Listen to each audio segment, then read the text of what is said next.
श्री स्वामी समर्थ. जय शिवराय. मित्रांनो, कसे आहेत भावांनो? मजेत ना? मजेतच राहायचं. मित्रांनो, डायलिसिस करताना मला आलेला एक भयानक अनुभव होता. म्हणजे खतरनाक बोला तरी चालेल, एक शॉकिंग बोला तरी चालेल. कारण की सुरुवातीला ज्यावेळी मी डायलिसिसला गेलो ना, त्यावेळी मला खूप माझ्या बाबतीमध्ये एक असा प्रकार घडला ना, तो तुमच्या समोर मी शेअर करतोय. आता तुम्हाला माहिती असेल, मी माझा अनुभव तुमच्यापर्यंत फक्त सांगत असतो. बाकीचं मी तुम्हाला काही शिकवत वगैरे नाही. परंतु बऱ्याच लोकांना त्याचा फायदा होतो, कारण की त्यांना सुद्धा एक रेफरन्स भेटतं की अरे वा, आपलं सुद्धा असंच होऊ शकतो. तर सुरुवातीला माझे क्रिएटिन होते ना, जास्त वाढले नव्हते, 2.च होते. आणि 2.17च्या नंतर मला समजलं की माझ्या दोन्ही किडन्या फेल झाल्यात. डॉक्टरकडे गेलो. डॉक्टरांनी चांगली ट्रीटमेंट घेतली. डॉक्टर म्हणाले की ह्याच पोझिशनवरती तू कमीत कमी अजून 10-1 वर्ष तू जगू शकतोस, म्हणजे काढू शकतोस. जगू शकतोस म्हणजे काढू शकतोस. त्याच्यानंतर मग पुढचा डायलिसिसचा ट्रान्सप्लांटचा प्लॅन तुम्ही करू शकता. म्हटलं भरपूर वर्ष आपल्याकडे आहेत अजून. आणि डायलिसिस काय असते आपल्याला माहिती नव्हतं, नाव ऐकलं होतं, पण कशी करतात वगैरे काय या गोष्टी आपल्याला कधीच काय माहिती नव्हत्या. मित्रांनो, माझं क्रिएटिन आहेत ना, ते वाढतच गेले. ते थांबण्याचं नावच नाही घेत होते. मग 6-7 वरती गेले ना, त्या डॉक्टरने सांगितलं की तुला आता हातामध्ये फिस्टुला करावं लागेल. आता हातामध्ये फिस्टुला करावं लागेल ना, त्यावेळी मला खूप रडायला आलं. म्हणजे सर्व संपलंच म्हटलं आता, की डॉक्टरांनी सांगितलं होतं 10-15 वर्ष तुला आहेत अजून. मग एवढ्या लवकर आपल्याला डायलिसिस काय स्टार्ट झाली, आणि तिथून तो हा आजार आपल्याला स्टार्टच झाला असं मला स्वतःला समजलं. मी खूप रडायला लागलो. माझी बायको रडायला लागली. माझ्याबरोबर जी माझा मेवणा होता तो सुद्धा रडायला लागला. मग म्हटलं आता आपण हॉस्पिटल चेंज करूया, दुसरीकडे जाऊन काहीतरी आपण विचार करूया. आम्ही दुसऱ्या हॉस्पिटलमध्ये गेलो आणि डॉक्टरांनी सांगितलं की तुला फिस्टुला करावं लागेल, आणि जर तुम्हाला ट्रान्सप्लांट करायचं असेल तर त्या ट्रान्सप्लांटची प्रोसेस करावी लागेल. म्हटलं की आम्हाला डायरेक्ट ट्रान्सप्लांट करायचं आहे, आम्हाला डायलिसिस वगैरे काय करायची नाही. मग ज्यावेळी डायलिसिस सेंटरमध्ये गेलो स्टार्टिंगला, आता डायलिसिस करायची नाही म्हणजे आपल्याला स्टार्टिंगला जर ऑपरेशन करायचं असेल तर आपल्याला डायलिसिस करावीच लागते. 2-3 आपल्या डायलिसिस होतात, त्याच्यानंतर आपलं ऑपरेशन होतं. तर त्याने स्टार्टिंगला माझ्या बाण्यावरती एक छोटीशी सर्जरी केली. आता ही सर्जरी आहे ना, जिथून केलं म्हणजे इथून पाईप टाकतात, या गोष्टी त्यांनी मला अगोदर सांगितल्या. आता त्याने सांगून सर्वच गोष्टी सांगितल्या. त्यावेळी खूप घाबरलो होतो की अरे बापरे, आता कसं करायचं. इथून सर्जरी म्हणजे इथून आपला मान कशी इथून काय ते कट करतील ते, आणि ह्या नसेमधून आपली जी रक्तवाहिनी असते त्यातून आपल्याला ते पाईप टाकणार, आणि मग ते छातीपर्यंत जाणार. त्याच्यानंतर मग त्यातून आपल्याला डायलिसिस होणार. हे ऐकून मला ना खूप अंगावरती काटा यायचा, शहार यायच्यावर, बापरे कसं करतील. मग त्याने तो संपूर्ण डायलिसिसचा जो संच असतो, वायरी म्हणजे पाईप, इंजेक्शन वगैरे छोटी मोठी सगळी माझ्या साईडला आणून ठेवली. आणि प्रायव्हेट हॉस्पिटल होतं, आणि त्याची आपल्याला प्राईस द्यावी लागणार होती, त्याला किंमत द्यावी लागणार होती. मग त्याने दाखवलं की हा सामान तुमचा आणलेला. आता मी विचार करत होतो डोक्यामध्ये की अरे ह्या छोट्या छोट्या सुया आहेत, या कशासाठी आहेत. 2-2, 3-3 एका साईडला म्हणजे पाईप लावलेले आहेत. ते कशासाठी कुठून घुसवणार काय, काहीच माहिती नव्हतं. घाबरलो होतो. बीपी सुद्धा हाय होत होती, परंतु स्वतःला मी सावरत होतो, का तर मला ह्यातून बाहेर पडायचं होतं. मग त्याने माझी इथे सर्जरी केली. सर्जरी करताना मग मला असा अनुभव आला की माझा नेहमी बीपी हाय असायचा, परंतु सर्जरी केल्याच्या नंतर त्याने सांगितलं की तुमचा बीपी लो सुद्धा होऊ शकतो, तर काही ना काहीतरी फिवर वगैरे येऊ शकतो तुम्हाला.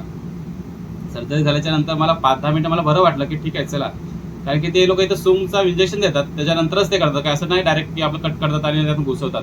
सूमचं इंजेक्शन देतात, मग ते मांस आपलं पूर्णपणे सूम पडतो, आणि मग त्यातून पाईप ते घुसवतात. फक्त पाईप घुसवताना आपल्याला जाणवतो की पाईप कुठपर्यंत गेलेला आहे आतमध्ये ते. तर खूप डेंजर हा विषय होता भावानो. परंतु घाबरण्यासारखं काही नव्हतं, कारण की आपल्याला फक्त जाणवतं, बाकीचं काय माहिती पडत नाही कसं केलं काय केलं. खूप टेक्नॉलॉजी वाढलेली आहे. मग तिथून ते झाल्याच्या नंतर मला एकदम पुढे चक्कर आली, कारण खूप रक्त गेलेलं, आणि माझं बीपी आहे ना हा 160-70 वरती असणारा बीपी माझा 80 वरती आलं फक्त. आणि मला चक्कर आल्याच्या नंतर मग त्याने मला चहा दिले, दूध बिस्किटं दिले पाडल्याची, आणि मग बरं वाटलं. आणि मग डायलिसिस करायला मला घेऊन गेले. डायलिसिस झाली, मला बरं वाटलं की चला आता डायलिसिस वगैरे झाले, म्हणजे काही एवढा टेन्शन वाटलं नाही, कारण की इथून पाईप टाकतात, त्याच्यानंतर मग ते जे असते बाहेरच ते हे लोक पाईप टाकलेले घुसवतात, आपल्या हातामध्ये काही इंजेक्शन देत नाही मग ते. आणि मग रात्री मला पुन्हा रिटर्न डायलिसिस करायची होती, कारण की आठवड्यातून 3 डायलिसिस होत्या, पण ज्या दिवशी मी केले होते तेव्हा मला 3 दिवस तिथे राहायचं होतं. मग मला रात्री करायची होती डायलिसिस, काही हॉस्पिटलमध्येच होतो मी. आणि मित्रांनो, रात्री ना मी डायलिसिसला गेलो ना, त्यावेळी मला एवढी थंडी लागायला लागली ना, डायलिसिस स्टार्ट झाल्याच्या नंतर एवढी थंडी लागायला लागली ना की तुम्हाला मी काही वर्णन सुद्धा करू शकत नाही. म्हणजे 3-4 मी ब्लँकेट अंगावरती घेतले, कान पूर्णपणे बांधून ठेवले. त्यावेळी कानपट्टी म्हणजे मफलर वगैरे काही घेऊन गेलो नव्हतो, बांधून ठेवले तरी थंडी जातच नव्हती. पूर्णपणे त्याची बेड होता ना, खाट, ती पूर्णपणे अशी हलत होती, आणि दाताचं कडकड असे दात वाजत होते माझे, एवढा मला थंडी वाजत होती. मित्रांनो, घाबरण्यासारखं काय नव्हतं, परंतु आपण पहिल्यांदाच हा अनुभवत होतो आणि कधी विसरणारा नव्हता. त्यामुळे मला खूप भीती वाटत होती. माझी बायको होती ती खूप टेन्शनमध्ये आली होती की यांना काय झालं काय नाही काय समजत नव्हतं. आणि ह्याच गोष्टीमध्ये मला खोकला सुद्धा चालू झाला, आणि मित्रांनो मला संडासला झाली. आता मला 2 नंबर लेटरिंग झाली, आता मी संडासला झाले तर जाऊ कुठे? कारण की त्यांनी सर्व पाईप लावलेले आहेत. आता करायचं काय? खूप प्रेशरने झाली मित्रांनो, म्हणजे एखाद्याला जुलाबोरी कसा सुटतो असा प्रेशर आला मला. त्या टेक्निशियनला सांगितलं की भावा मला जायचं बेडरूमला, तुम्हाला काय काळजी करू नकोस, तुम्हाला बेडवरती तो पॉट असतो त्यांच्याकडे संडासचा, त्यांनी मला आणून दिला. परंतु आयुष्यामध्ये कधीच बेडवरती आपण संडास केली नव्हती, त्यामुळे होणं हे खूप माझ्यासाठी कठीण होतं. म्हटलं की नाही, असं मला होणारच नाही, कारण की शक्यच नाही, किती पण स्पीडला फोर्सला होते परंतु बाहेरच पडणार नाही. म्हटलं नाही होणार दादा. म्हटलं म्हणाला की असं काय टेन्शन घेऊ नका, घाबरू नका आणि लाजू सुद्धा नका, तुम्ही आता पेशंट आहात आणि तुमच्या सेवेला काही इथे वॉर्ड बॉय आहेत, ते साफसफाई करते, तुम्हाला जशी करायचं तसे बिंदास तुम्ही करा, काय टेन्शन घेऊ नका. म्हटलं कपडे जरी खराब झाले, इथल्या चादरी खराब झाल्या तरी चालतील, पण तुम्ही करा. म्हटलं दादा मला होणारच नाही. तरी पण मी हिंमत करून त्यांनी ठेवलं तिथं माझ्या बॅक साईडला. परंतु मित्रांनो मला ते झालंच नाही. संडासला मला होतच नव्हती, खूप प्रेशरला होतं, पोट पण सुद्धा खूप झालं, मला बेचैन झालो. म्हटलं की काय जगतोय की मरते मला सुद्धा माहिती नव्हती. बायको रडत होती. टेक्निशियनला पुन्हा मी विनंती केली की दादा प्लीज मला संडासला म्हणजे बाथरूममध्येच जाऊ दे, तिथेच मला होईल. ते कधीच मी आयुष्यात तशी केलेली नाही आहे. तो म्हणाला की तुमचं जर हे वायरी काढलं तर पुन्हा अजून 2-3 तास तुम्हाला अजून तिथं पडून राहावं लागेल, कारण की डायलिसिस पूर्ण होत नाही आणि पुन्हा मग रिटर्न आपल्याला अजून 2-3 तास वाढतात त्यामध्ये. म्हटलं हो दे, म्हटलं प्लीज काहीतरी कर बाबा. तो म्हणाला ठीक आहे चला. त्याला पण दह्या आली, त्याने मग ते सर्व काढलं. आता म्हणजे तिथं पाण्यामध्ये पाईप लावले, तर ते सर्क्युलेशन काढलं, बंद केली मशीन आणि मी तिथे बाथरूममध्ये गेलो. बाथरूममध्ये गेल्याच्या नंतर मग पोट पूर्णपणे खाली झालं आणि पुन्हा रिटर्न मिळालो आणि थोडंसं मला खूप बरं वाटलं. म्हणून हा अनुभव आहे ना, तुम्हाला असं सांगण्यासाठी मला काहीतरी माझं सांगतोय असं म्हणून नाही, पण तुम्हाला जे नवीन पेशंट असतील ना त्यांना मी घाबरवत वगैरे नाही. त्यांना ह्या गोष्टी मी सांगतोय की ज्यावेळी ते लोक जातील डायलिसिससाठी ना, त्यावेळी ह्या गोष्टीचा त्यांना सामना करावा लागणार नाही मित्रांनो. त्यांना सुद्धा ह्या गोष्टी माहिती पडतील.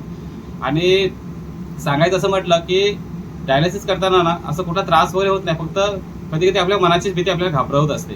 हा भयानक प्रकार माझ्या बाबतीत घडला होता. प्रकार नाही म्हणत, पण हा अनुभव होता. तो अनुभव आज सुद्धा माझ्या लक्षात आहे. तर ज्या लोकांच्या किडनॅप फेल झाल्या असतील, म्हणजे नव्याने झाल्या असतील, अशा लोकांना मी एवढंच सांगेन मित्रांनो, घाबरू नका. की म्हणजे किडनी फेल हा आजार काय म्हणजे आपल्याला संपवण्यासाठी नसतो, तर आपल्याला इथून काहीतरी शिकवण्यासाठी सुद्धा असतो आणि आपल्याला खूप काही करण्याची हिंमत आणि ताकद सुद्धा देत असतो. फक्त इथे भरडले एवढेच लोक जातात की हा आजार श्रीमंत लोकांना परवडतो आणि गरीब लोकांचा मात्र खूप हाल होतात. तर मित्रांनो, माझा हा अनुभव होता ना, तो तुमच्याजवळ शेअर केलाय. बऱ्याच असं गोष्टी आहेत तुम्हाला सांगण्याचा प्रयत्न मी करेन. पण तुम्हाला आवडल्याचं तर आपल्या चॅनलला लाईक करा, शेअर करा, सबस्क्राईब करा आणि आपल्याला थोडं सपोर्ट करा. पुन्हा भेटू अशा नव्या व्हिडिओमध्ये. तोपर्यंत सर्वांना श्री स्वामी समर्थ.